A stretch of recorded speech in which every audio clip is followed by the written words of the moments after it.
वाशिम जिल्ह्यातील 4 नगर परिषद व एका नगरपंचायतीसाठी 2 डिसेंबर रोजी निवडणूक पार पडणार होती. मात्र त्यापैकी वाशिम नगर परिषदची निवडणूक ही 20 डिसेंबरला होऊ घातली आहे. त्यामुळे ही लांबणीवर पडलेल्या या निवडणुकीसाठी आता जे निवडणूक प्रक्रिया आहे ही 10 डिसेंबरपासून सुरुवात होणार आहे. या ठिकाणी जे अध्यक्षपदासाठी उमेदवार आहेत त्यांना अर्ज मागे घेण्याची मुभा असणार आहे. त्यासोबतच अनेक अपेक्षित उमेदवार या रिंगणात उभे आहेत. तर त्यापैकी राजू ढोंगडे हे उमेदवार आहेत. त्यांनी मागील 8 निवडणुकीत पराजित झाले आहे. मात्र ते आता या निवडणुकीत त्यांचा खर्च वाढला, त्यामुळे पुढचा निवडणुकीत आता अर्ज मागे घेण्या दिवशी ते अर्ज मागे घेणार का ते आपण जाणून घ्या. राजू ढोंगडे आपल्यासोबत येतं. दादा, नेमकंच काय परिस्थिती राहणार तुमची?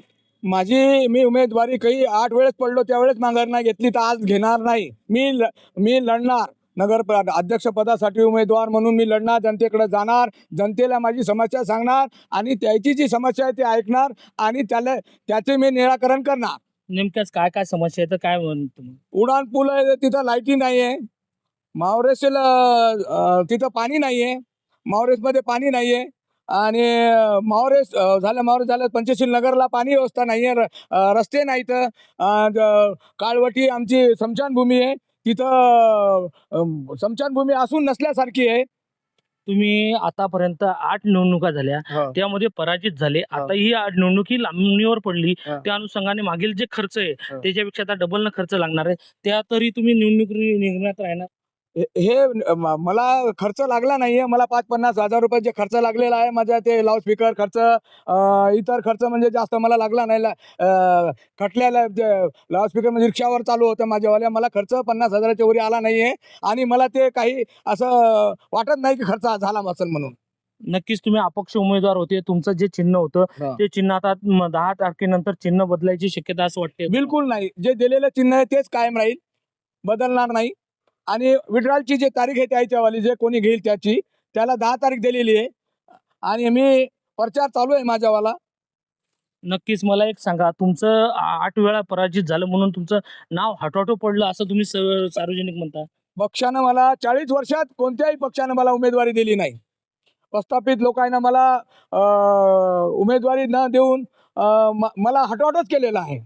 म्हणून मी ते हटवाटो घेऊन आज मी जनतेपुढे गेलेलो. मला हटवाटो या नावाने ओळखतात लोक आणि मला जनतेकडे जाऊन मी त्याची समस्या सांगणार की बुवा मी 8 वेळेस पराभूत झालेलो, तुमच्या कुठं कामी आलो तर मी कामी येईल, तुमचं जे काही काम असेल ते मी पूर्णपणे करील आणि मी 2-2 शाळा चालवतो आणि मला काही सांगायचं काम नाही की मला कोणतं काय काम करावं लागते, म्हणून मी करून आणण्याची माझ्या म्हणजे कॅपॅसिटी आहे.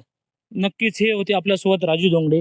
यांचं नाव जे पडलेलं ते म्हणजे जे पराजित झाले ते 8 वेळा, त्यामुळे तो हटवाटो नाव पडलं आणि त्याचं नाव प्रसिद्धी आहे. त्या आता परिस्थिती अशी आहे, 10 जे डिसेंबरला अर्ज मागे घेण्याची वेळ येणार आहे, त्यावेळेस ते अर्ज मागे घेणार नाहीत. ते निवडणूक रिंगणात ते कायम राहणार असल्याचं त्यांनी सांगितलंय. कॅमेरामन सचिन राणेसह विठ्ठल देशमुख, TV9 मराठी, वाशिम.